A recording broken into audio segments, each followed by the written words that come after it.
Zee 24 तास एक पाऊल पुढे। भारतीय संरक्षण संशोधन विभाग म्हणजेच डीआरडीओचं शेकडो कम्प्युटर हॅक करून संवेदनशील माहिती चोरण्यात आली आहे। चीनच्या हॅकर्सनी हा प्रताप केलाय। चोरलेल्या माहितीत क्षेपणास्त्र प्रणाली आणि रडार प्रोग्रामिंगशी संबंधित माहिती असल्याचं सांगण्यात येत आहे। डीएनए या वृत्तपत्रानं हा खळबळजनक गौप्यस्फोट केला। हॅकर्सने डीआरडीओच्या वरिष्ठ अधिकाऱ्यांचे ईमेल आयडी हॅक केले। त्यानंतर त्यांनी संवेदनशील माहितीची चोरी केली आहे। चोरलेल्या सर्व फाईल्स चीनच्या गुआंगडोंग या प्रांतातल्या सर्व्हरवर अपलोड करण्यात आल्या आहेत।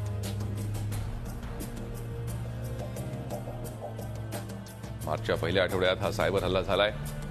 मिसाईल संशोधनाची कागदपत्र यात चोरल्याचं पुढे येत आहे।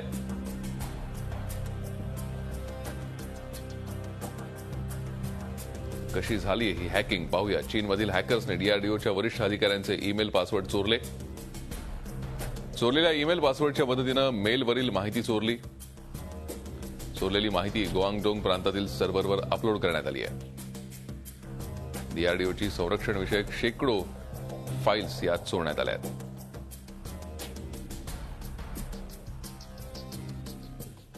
या संदर्भात आपण आयटी तज्ञ रवी घाटे यांच्याशी चर्चा करूयात। घाटे सर, सांगाल, अत्यंत धक्कादायक खरं तर अशी ही हॅकिंगची बातमी आहे। भारताच्या महत्वाच्या अशा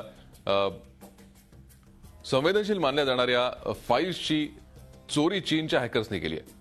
खरंय अत्यंत लांछनास्पद अशी आयटी क्षेत्रासाठी ही बातमी आहे आणि भारतीय तंत्रज्ञ आयटी क्षेत्रातील एक्सपर्ट स्वतःला अत्यंत कुशाग्र समजतात, परंतु चीनी हॅकर्सने त्यांना त्यांची जागा दाखवून दिली असं मला वाटतंय।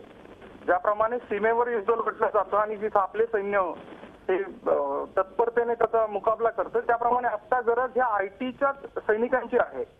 आयटी एक्सपर्ट सैनिकांची सुद्धा आपल्याला त्याच पद्धतीने गरज आहे। आज जर डीआरडीओवर हल्ला झाला आणि संपूर्ण भारतातली अत्यंत महत्त्वाची अशी गोपनीय माहिती जर लिकेज झाली तर याद्वारे संपूर्ण भारतातला डेटा हा त्यांच्या हाती लागणार आहे। इथून पुढची सत्ता, जसं अमेरिकेचा सगळा कंट्रोल हा इन्फॉर्मेशनवर आहे जगातल्या, त्याप्रमाणे तो चीन घेऊ इच्छितोय आणि आपल्या फाईल त्या चीनने हॅक करून खूप मोठा धक्का एक प्रकारे भारताला दिलेला आहे।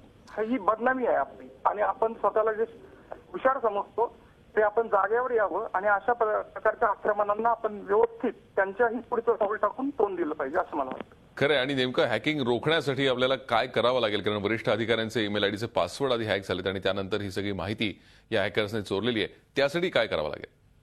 आपले जे तज्ञ आहेत त्यांना एथिकल हॅकिंगचं किंवा त्यांच्याही पुढचं प्रशिक्षण असं परदेशात पाठवून दिलं गेलं पाहिजे। याच्यामध्ये आपण खूप नॉर्मली ही गोष्ट घेतो, परंतु हे अत्यंत कठोरतेने हे निर्णय घेऊन उच्च दर्जाचं प्रशिक्षण आपल्या लोकांना देऊन त्यांच्याही पुढचं ज्ञान आपल्याला मिळवावं लागणार याच्यामध्ये। आणि शासनाने, विशेषतः केंद्र शासनाच्या आयटी विभागाने यामध्ये लक्ष घालून हे सगळं केलं पाहिजे। नक्कीच, धन्यवाद रवी सर, आमच्याशी बोललात त्याबद्दल। आयटी तज्ञ रवी घाटे आपल्याशी चर्चा करत होते। अत्यंत धक्कादायक अशी ही खरं तर बातमी आहे।